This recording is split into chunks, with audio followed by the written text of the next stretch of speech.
Welcome back, guys. Imagine a library with endless shelves, each one filled with stories waiting to be discovered. Romance, mystery, sci fi, and more. The world of literature is a never ending adventure. So, join us as we explore the fascinating genres that bring stories to life. Genres of literature. Literature can be categorized into various genres based on themes, style, and subject matter. So let's discuss some of the primary genres. So the first one is fiction. Fiction. The definition of fiction is narrative writing that originates from the imagination rather than from fact. The fiction further divided into several categories. So the first one is literary fiction. It focuses on deep themes, character development, and language.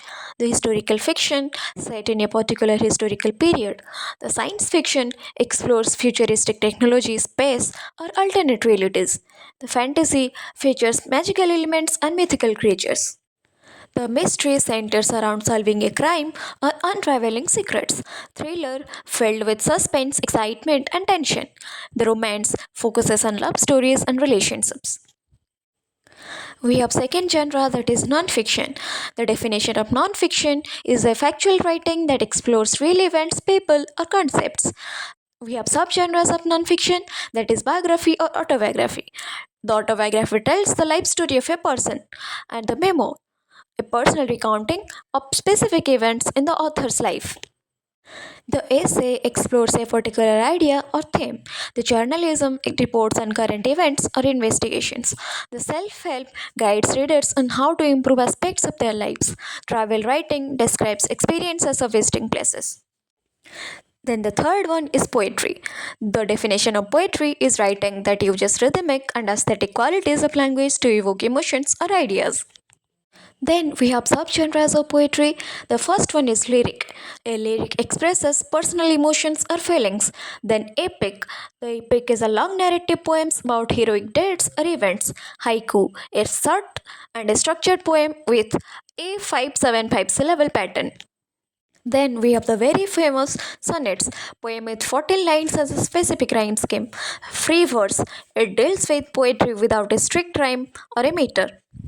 Then we have the fourth genres of literature that is drama. The definition of drama is literature meant for performance, typically involving conflict, emotions, and dialogue.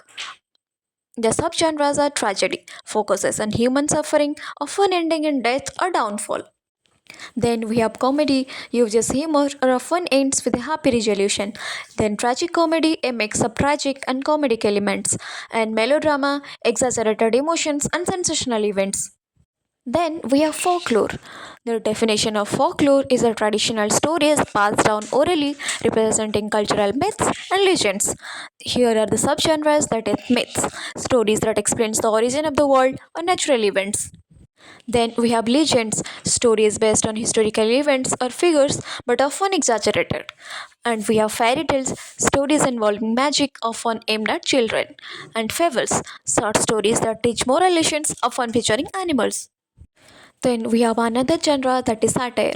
The definition of satire is literature that uses humor, irony, or exaggeration to criticize or mock societal norms or human behavior.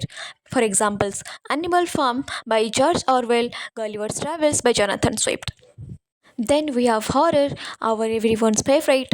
The definition of horror is literature intended to scare, unsettle, or frighten the reader. The subgenres are gothic, focuses on mystery, the supernatural, and dark settings. Then we have supernatural horror, involved ghosts, demons, and other worldly beings. Psychological horror explores mental instability and fear from within the mind.